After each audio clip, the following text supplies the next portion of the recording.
자, 오늘 해볼 이야기는 천국과 지옥 웹소설가들의 수익을 한번 알아보도록 합시다. 좀 어그로가 센데 자, 이제 웹소설가의 수익 하면은 대부분 얼마 정도를 생각하시나요? 이제 보통 평균적인 수익이 있을 거 아니에요. 생각하는 평균적인 수익 보통 그렇게 많지는 않을 것 같아. 그러니까 많지는 않아. 많지는 않다고 생각을 많이 할 것 같아요. 한 200 정도. 그렇죠. 200 정도. 그렇죠. 이게 왜냐면 수익이 워낙 불안정하니까.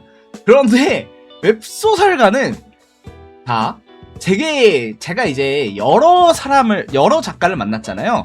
만났고, 그리고 실제 방송을 통해서도 이제 수익이나 뭐 이런 얘기들도 많이 들어봤고, 저는 이제 좀 어느 정도 요 시장에 대해서 알고 있으니까 제가 여기에서 보면서 참 신기하다고 생각한 게 있어요. 봐봐요.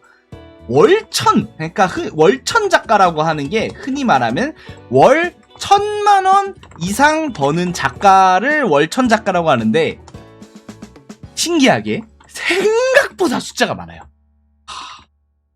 진짜 신기하죠? 월천 이상 버는 작가가 생각보다 진짜 많아요. 생각보다 많은데 더 놀라운 사실을 알려드릴게요. 월 200만원도 못 버는 사람? 못 버는 작가? 정말 생각보다 수준이 아니야. 존나 많아. 이거는 월 200도 못 버는 작가는 거의 대부분이에요. 사실 거의 대부분이 월 200도 못 벌어요. 진짜. 그런데 신기한 거, 월 500만원 버는 작가 별로 없어. 나 이게 존나 웃겨요. 웹소설 수익 구조의 이 미스터리의 극한이 바로 이겁니다. 월 1000만원 이상 버는 애들도 꽤 많거든요. 생각보다 많습니다. 월 200만원도 못 버는 애들은 거의 90%예요. 7-80%가 월 200도 못 벌어요. 근데 월 500이 없어. 이게 그래서 수익 구조가 되게 신기한 게, 웹소설은 이렇게 벌어요. 그러니까 파이가 이렇게 돼 있어요. 이게 뭐였죠? 이거 고려 백자식 고려 백자식 수익 구조라고 해가지고 여기가 거의 이제 모래시계도 아니야. 이게 고려 백자야, 백자. 이게 밑에 부분이 그냥 엄청 넓고 위에 부분도 생각보다 많아요. 근데 여기가 없어요. 중간이 없습니다. 중간이 없어요. 이게 이유를 알려드릴게요. 이 이유의 근간은 사실 일일 연재 혹은 그러니까 연재 위주로 돌아가는 이제 플랫폼 시스템에서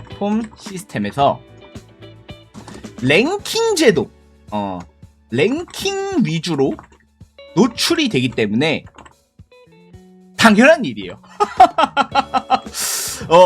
이런 어떤 말인지 알겠죠? 이제 우리는 일일 연재를 해요. 연재를 하던데 주로 보통 사실 일반 독자들 있잖아요. 일반 독자들. 그러니까 여러분들처럼 소설을 뭐 헤비하게 안 보시고 아니면 헤비하게 본다고 하더라도 일반 독자들의 입장에서 가장 많이 보는 거는 그냥 랭킹 탭이에요. 이게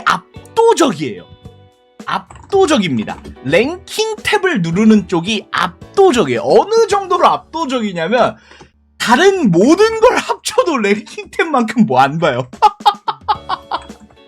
금 보지 않는다. 랭킹 탭 외에는 사실 다른 거를 거의 안 봐요. 대부분은 그렇습니다. 그래가지고 이 상위권 작품들은 일단 어느 정도 재미가 보장됐을 거 아니야. 그러면서 이제 그러다 보니까 랭킹으로 인한 유입 덕분에 이제 안 내려와요. 계속 노출되죠. 근데 약간 생각이 해보면은, 이해가 안 간다.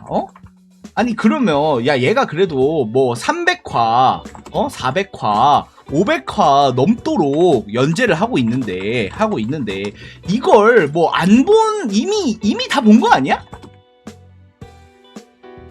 이 정도면 이미 다 봤잖아. 이 정도면 이미 다 보고 뭐 넘어간 거 아니냐. 여기서 뭐가 더 유입이 있겠냐라고 생각을 할 거예요, 일반적으로는. 근데 생각보다 일반 유입이 있어요. 이게 왜냐면은 여러분이 생각하는 것보다 웹소설판이라고 하는 플랫폼 자체가 좀 많아요, 독자풀이. 그래서 어느 정도는 일반 유입도 계속 있고요. 그리고 그 복귀하는 분들도 많습니다. 왜냐면은 눈에 보이니까. 눈에 보이니까 내가 읽었던 부분에서 복귀하시는 분들도 봐요. 그래가지고 이게 상위권을 이기려면 어떻게 해야 되냐? 그래가지고 보통 이제 플랫폼에서 선택을 하죠. 플랫폼에서 여러 가지 방식을 택합니다. 왜냐면 생각해봐요. 이 상위권 작품만 돈을 쓸어가면 그러니까 매출을 쓸어가면 아무래도 안 좋잖아. 건강하지가 않잖아요, 시장이. 그래가지고 플랫폼에서 여러 가지 정책을 합니다. 이 대표적인 정책이 뭐가 있을까요?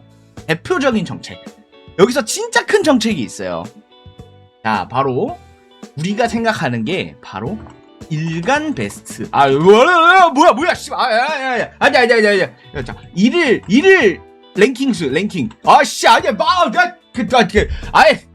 일일 랭킹으로 바꿔요. 이게 뭐였냐면, 원래는 월간이었다가, 주간이었다가, 이제 일일로 바뀝니다.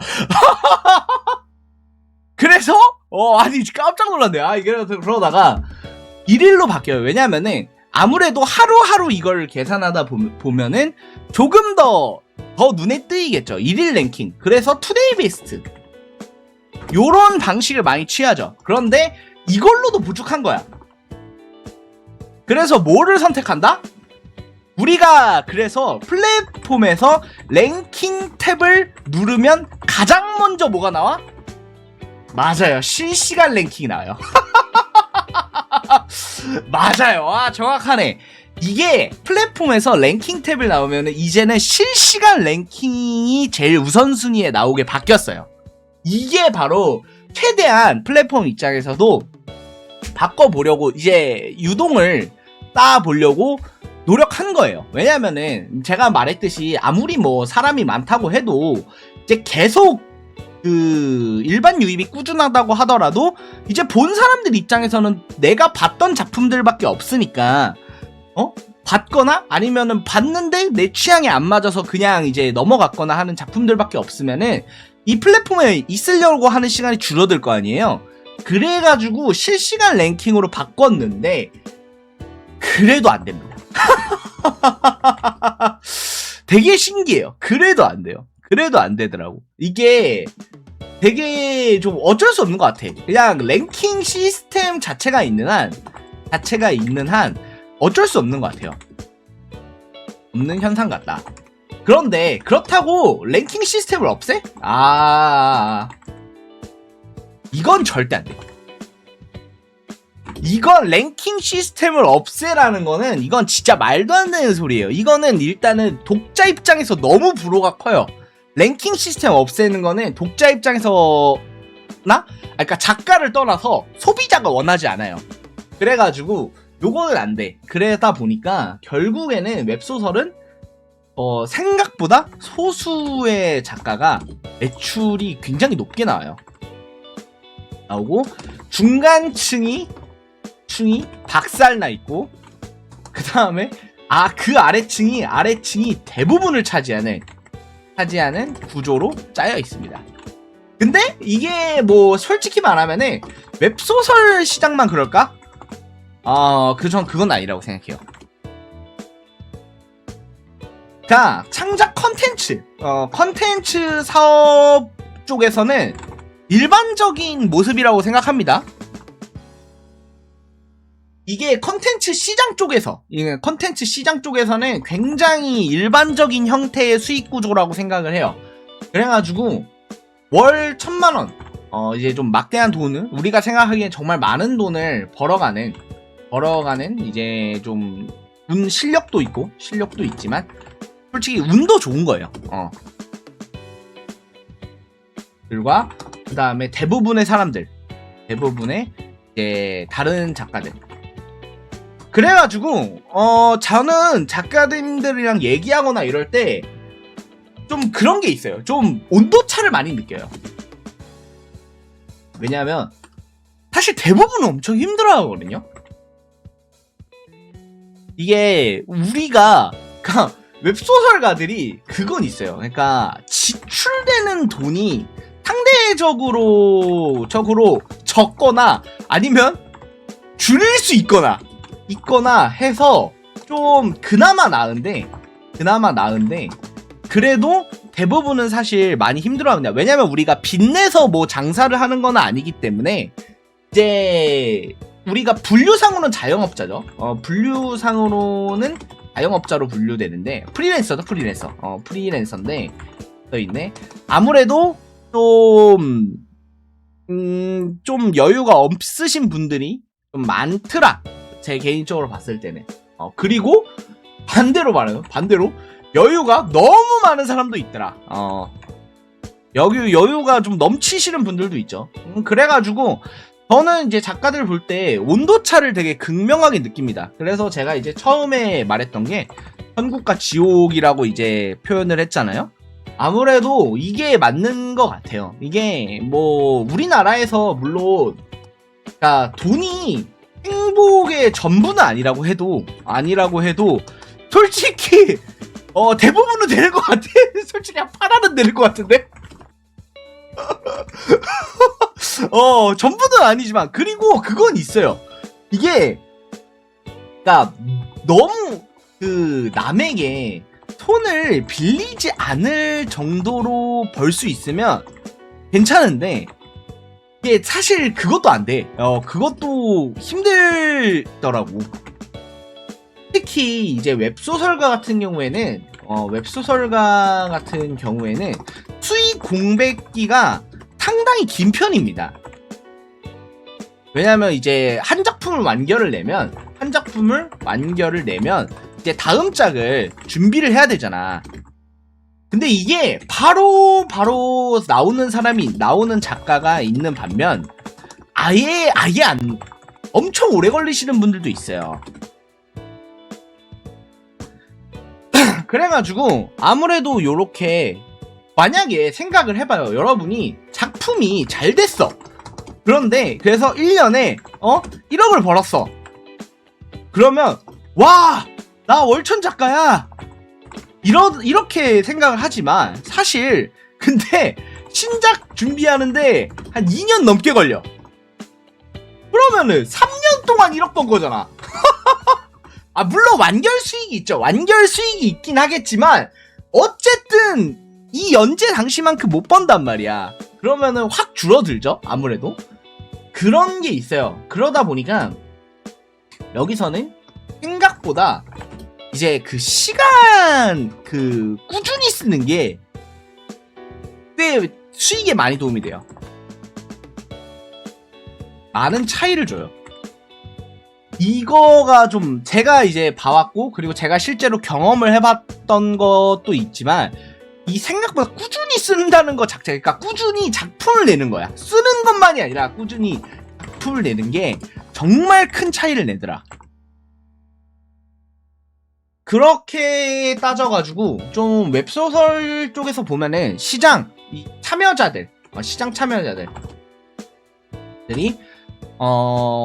많이 대부분은 사실 힘들어하는 시장이다.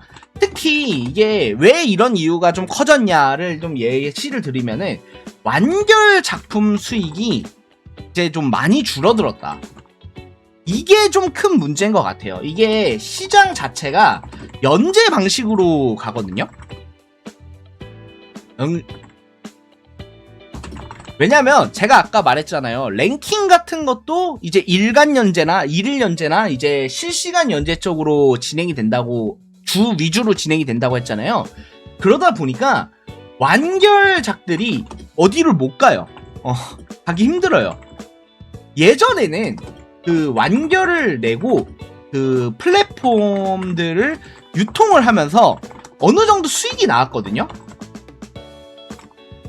근데 지금은 사실 별로 안 나와요. 지금은 이제 별로 안 나옵니다. 그만큼 해서 이제 이 수익 공백기가 크기 때문에 저는 그래서 여러분들 항상 말하지만 웹소설 전업을 꿈꾸기 위해서는 한 작품 3개 정도를 쌓고 이제 완결 수익이 그래도 어느 정도 확보가 됐을 때 진행하는 걸 추천드립니다.